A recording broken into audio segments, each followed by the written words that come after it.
What happens when we allow AI to do the work for us? When we don't use our brains, even for simple tasks, are we actually getting dumber? I'm Josie and I'm an illustrator based in Sweden. I usually make videos about creativity and wanting to live a creative life, but also about things that interest me, like artist routines and folklore. You may already be familiar with the downsides of AI. It may be why you clicked on this video. If you want to learn more about how to nurture creativity, why it's important, and get some hands-on examples on how to stay mentally limber in spite of it all, then welcome. I'm trying to cover that in this video. Alright, if we're to believe the tech bros, then creativity is disposable and something that we can easily outsource to AI. But what does that actually do to our brains? Are we looking at a future where most people over the age of 50 have some form of neurodegenerative disease, like Alzheimer's? Us, that's our generation, where most people... Oh god. So, what am I going to cover in this video? I'm going to go over the problems with AI, and I'm sure you're going to be familiar with some of them, but I'm going to try and give actual examples of some of the things just to paint a clear picture. Also going to talk a little bit about how the state of the world politically and the current doom loop that we're in and how it is actually pushing a lot of people towards AI and why that is an important factor. Then I want to move into the benefits of creativity. In case you didn't know, it's one of my favorite topics to talk about with other people and to read about. And finally, I'm going to give you not a comprehensive list, but I'm going to give you a list nonetheless of some exercises that I think are easily doable to spur your creativity, to get you into a creative mindset, get you some creative momentum for almost anything that you need to take on. Sound good? Good.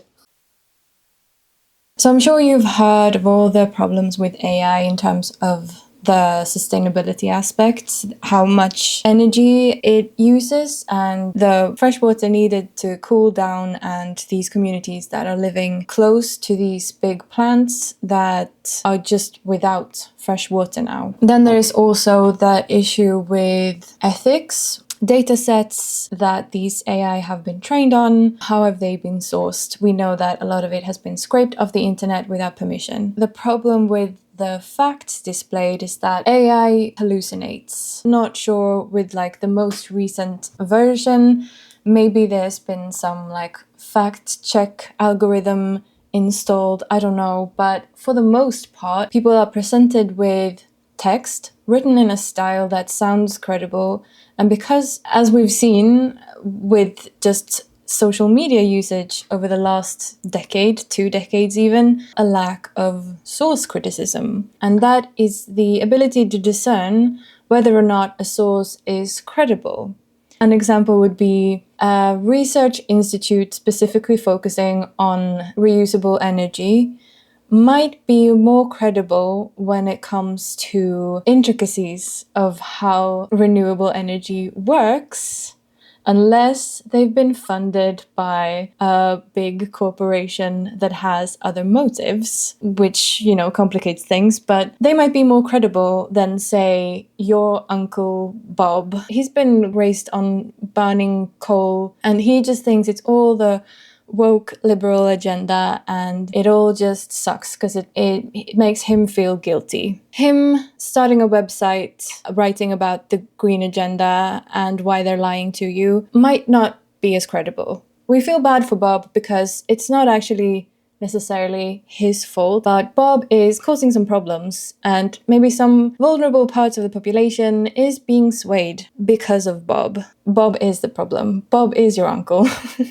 I will not out this person, but someone close to me gave AI their medical history, and AI suggested medication to this person. Now, to be fair, this person took this information to their doctor, and their doctor gave some feedback on the information. But just imagine if this person was like, well, I can't afford going to the doctor or my GP. I'm just gonna do what the AI says, and I'm going to order some medication online, I'm really glad that this person at least could afford to go to the doctor. So that is someone close to me who has a career of academia, who still was seduced by AI. So yeah, there's the sustainability, there's the ethics, and the facts, source criticism. There's now studies going into how it affects our brain. So there's the one side of this, which is people are turning to AI for companionship and developing codependence on something that doesn't actually exist. When you interact with a real human being, you do not agree on every single thing. We learn what is important, we learn to adapt, and we learn humility. We develop empathy. And what happens when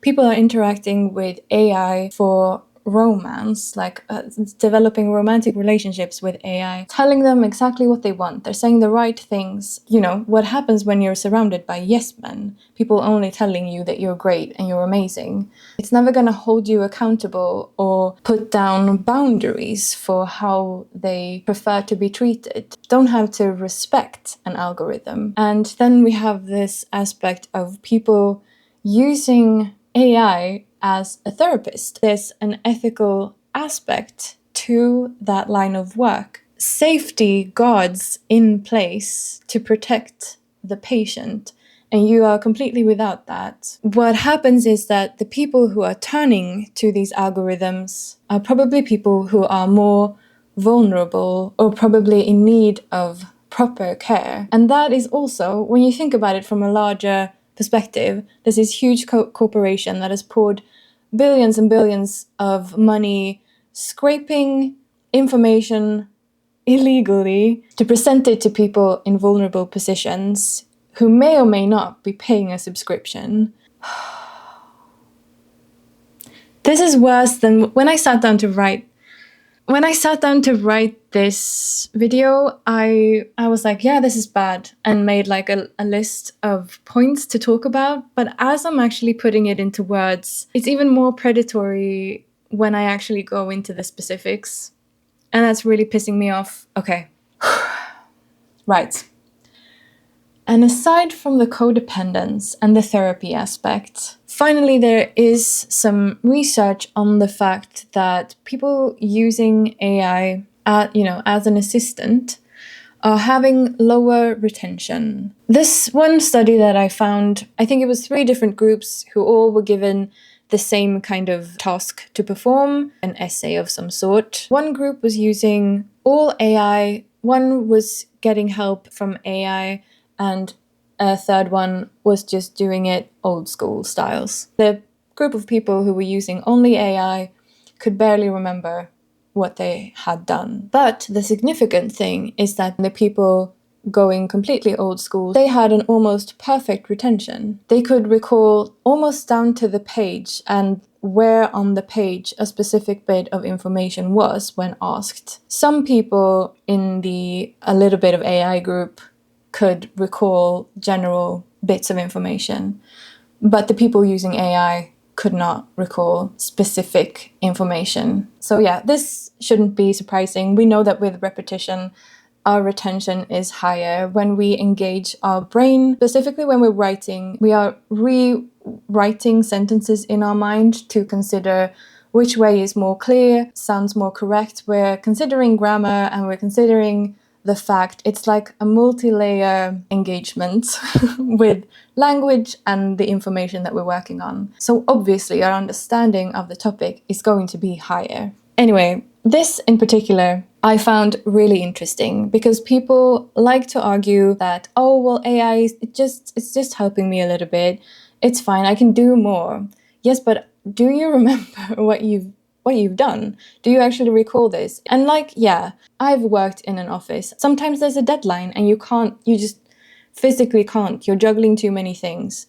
And certainly there's times where you just can't put full effort into something. But I still remember the work that I did. Maybe we're in a paradigm shift and no one cares what your actual accomplishments are anymore. If you bought bots for your social media account to become an influencer, and your only merits are that your parents are in the industry, then yeah, we're probably moving that way anyway.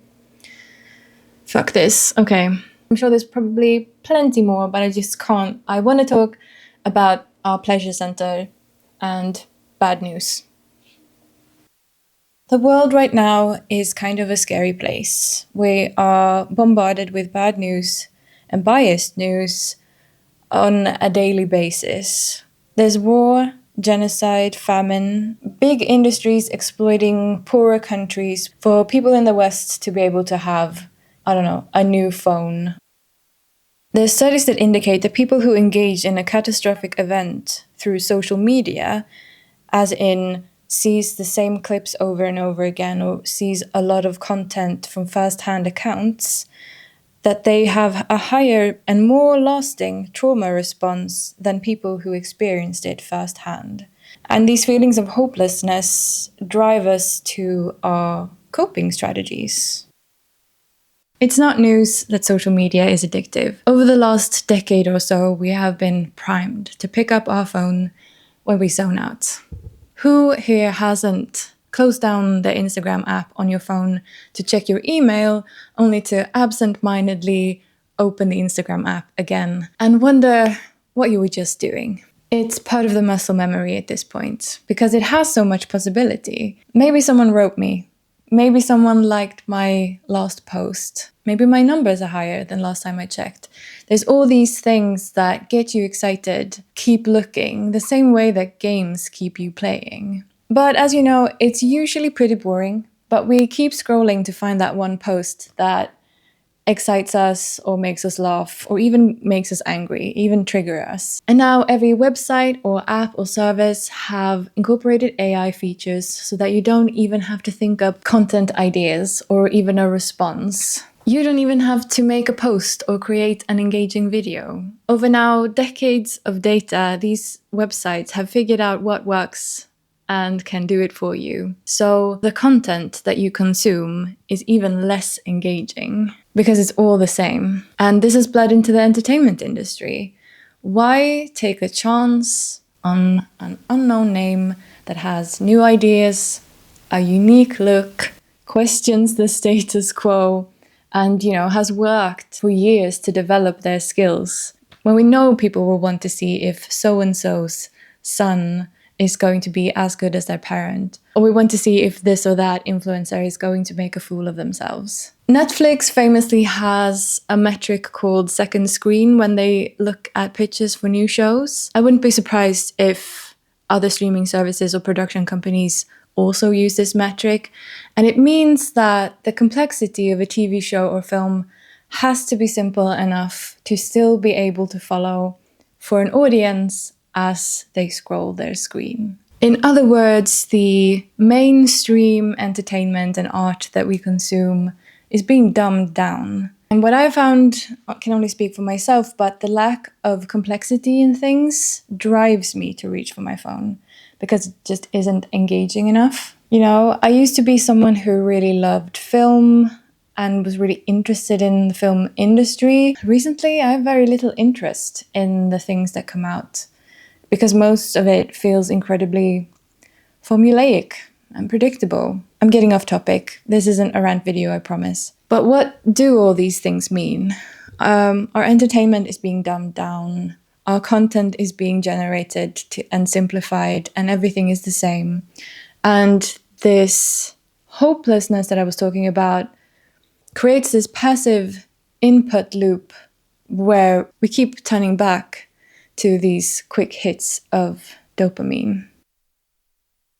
So now I want to talk about one of my favorite things, which is creativity and all the good that it can do for us. You may have visited my channel before and seen some of my videos, and if so, you will know that I am very passionate about creativity, what it can do for the mood, but also psychologically. There's this thing about the left side of the brain is the creative one and the right side of the brain is the logical one. Or if it's the other way around, I can never remember. It's somewhat true, but when we are engaging in a creative activity, we are using both of those sides. Reaching back into our memories, we are recalling experiences, we are making decisions, we are strategizing and planning, making things up on the spot. Our brain has a network of synapses, connections basically, and when we're doing something we're familiar with, those connections get reinforced. And we can keep building new connections throughout our lives. They may take longer to build the older we get, and they can deteriorate over time if we're not recalling a specific bit of information. The point is that it's elastic and can keep making new connections throughout our lives. It's why they say that it can be really good to take a different route to or from work, because you are giving yourself new impressions. You're not just going by rote. That's the thesis of this video, is it's good to keep using your brain. One of my favorite bits of fact, of information from when I did a course in psychology, which is about flow state. If you're not familiar with flow state, it's when you're engaged in an activity and you're so engrossed in it that you lose track of like time and space, completely caught up in this activity. And it's almost like you're not in control, but you're also in full control at the same time. The thing about flow state is that it has a lot of similarities with REM sleep. REM sleep is one of the stages of sleep. It's called REM for rapid eye movement, which is, if you've seen someone sleeping and their eyes are kind of moving and fluttering, that is rapid eye movement, and it occurs at this particular stage of sleep when we dream. It is important to get enough REM sleep because it is the stage of sleep when our brain resets. It is essentially our brain's disk cleanup. It's just going through all the files, all the memories, sorting out what is worth keeping. All of that occurs during REM sleep. And like I said, the flow state has a similar effect. There's several studies that indicate that people who work through trauma with the help of an artistic outlet, alongside therapy obviously, see a faster recovery. And, aside from that, engaging with art and a creative exercise, it helps us build empathy towards other people, feelings of accomplishment. It helps us build self-esteem, and it helps us develop patience. If you've ever engaged in a craft or tried to learn something new, you know that it takes time. I kind of want to liken it to using plastic. We all know about microplastics in marine life. We all know about these massive islands of plastic floating around, killing coral reefs and messing up the ecosystems. We know that that's bad, but we can't see it, and we haven't really seen the effects of it yet. But we keep buying things wrapped in plastic, packaged in plastic. We keep wearing polyester. I know that all of these things that I'm mentioning have sort of become trendy in one way or another. So there's obviously the fast fashion industry co-opting these trends and producing new thrifted items, which is bullshit all on its own. I'm getting off track. I just would go on ranting about this, but in my mind, it's kind of like that with AI. We know all the bad things about AI. We know that it's stolen from artists and authors, blogs, websites, news outlets, and these big tech companies aren't having to pay for it. They're not really held accountable in any way. Yet people are pushed to using AI even for menial tasks. People use it as a therapist and are even dating ChatGPT. It's easy to say, oh, but it's bad for all these reasons. But we are only human. When you feel bad or depressed, you have these coping strategies. And for the last 15 years, or 2 decades even, we have been primed to turn to our phones, look for kicks there. So to have now an app or several apps that give you an instant response, it's worded a way that you find easily readable and digestible because it's trained on things that are. You can generate anything your mind can think of, even though you haven't thought of it, because you just put random words together, and you can suddenly feel the same endorphins that you would feel from actually having achieved something, except it's quicker, it's less effort. All of these things rack up to for the use of AI.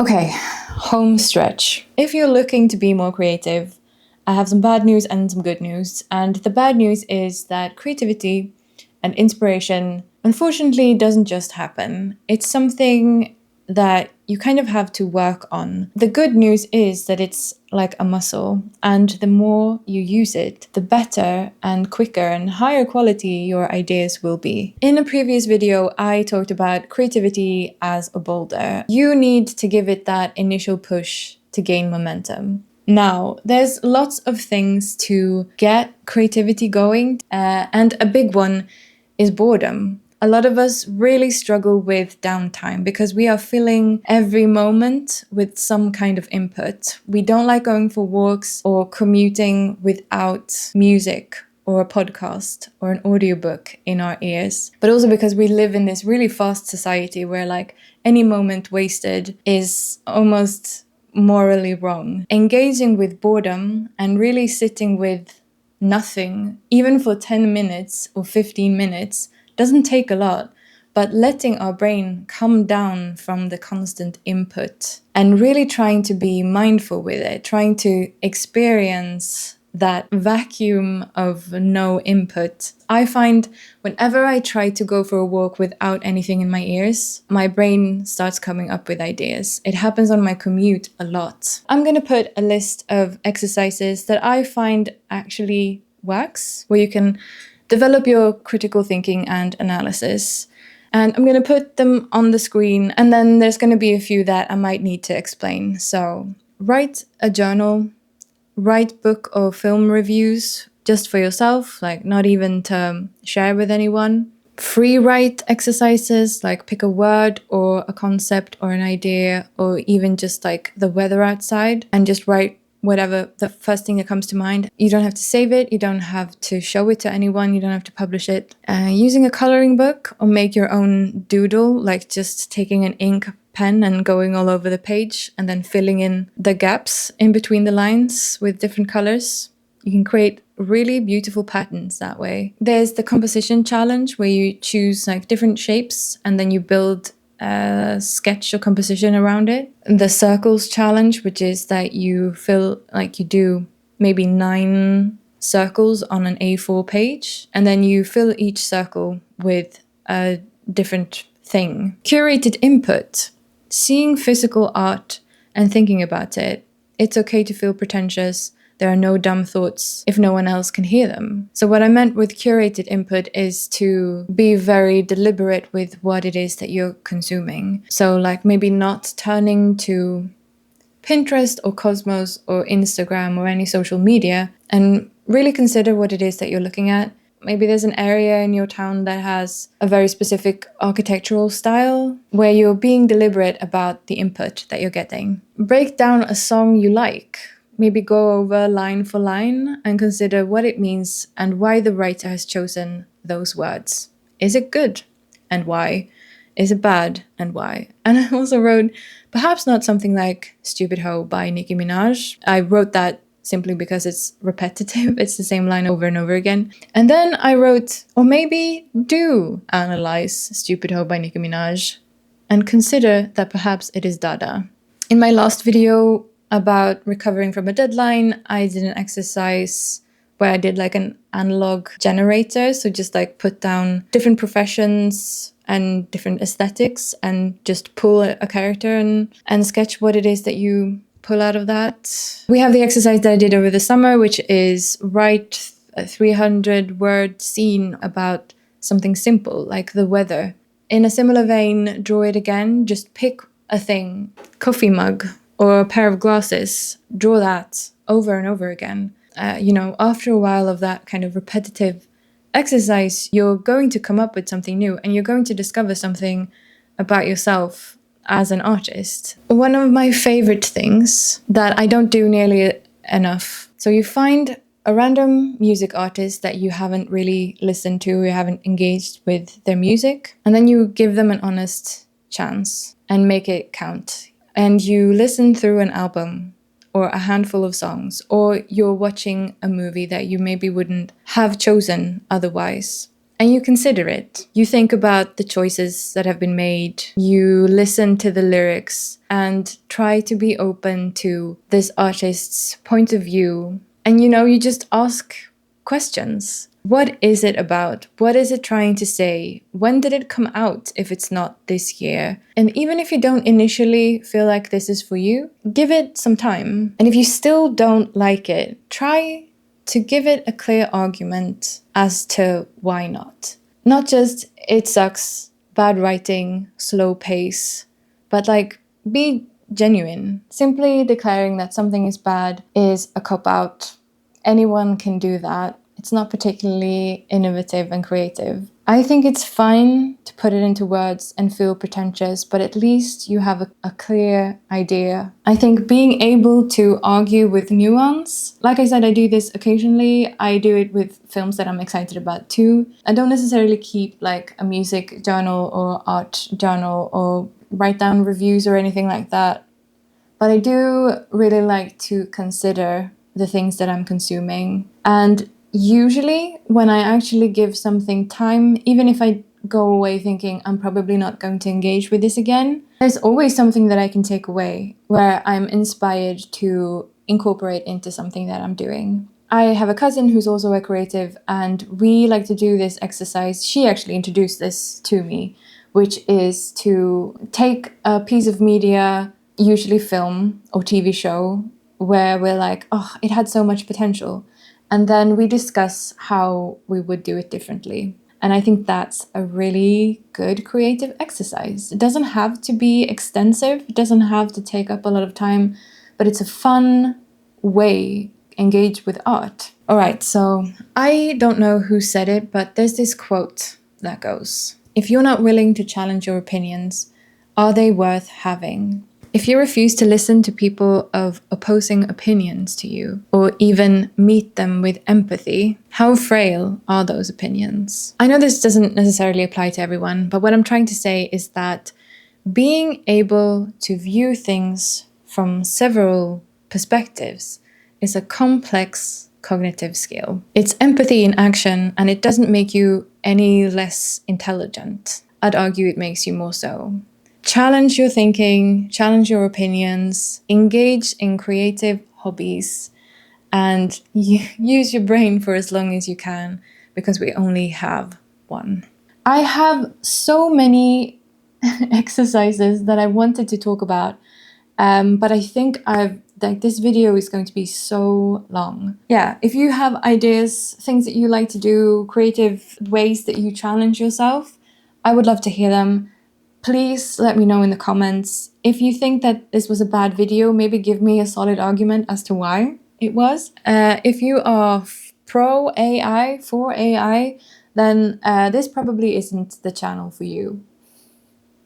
But if you are for creativity, then you might be interested in seeing some of my other videos. I do artist routines sometimes, and I'm gonna try and talk more about my process when I'm working on my illustrations and my writing. I've been talking for what feels like forever. I filmed for 3 hours yesterday, and over an hour of that was without sound. So I had to re-film some things today. My voice is gone. I hope you enjoyed this video, and I hope it isn't too damn long. At least I hope it's interesting to watch. I know that there's a lot of talking and a lot of information. I've been wanting to put this out for at least 6 months, if not more. So yeah, I hope it was enjoyable and that you got something out of it. I hope you feel empowered to do something creative, because that's really all I want with this channel. I hope you have a wonderful rest of your week, and I hope to see you back here soon. Take care.